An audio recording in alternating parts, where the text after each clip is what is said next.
y por lo tanto yo creo que con mucha precaución y con mucho cuidado podemos ir estando satisfechos del esfuerzo que hemos hecho, porque estamos disculpen.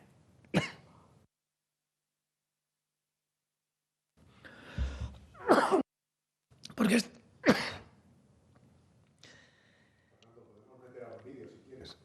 problema es que me he comido una almendra justo antes. Me he comido una almendra justo antes de empezar a hablar.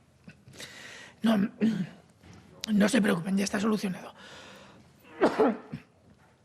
El caso es que con todo el esfuerzo que hemos generado todos, estamos consiguiendo realmente el impacto que esperábamos. Eso creo que es bueno. Ahora sí que me gustaría, para entender los datos de los que estamos hablando últimamente,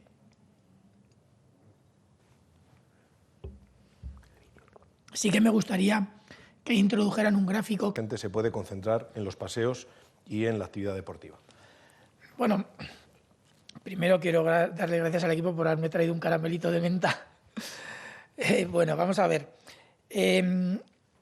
No son decisiones que competan a un solo sector.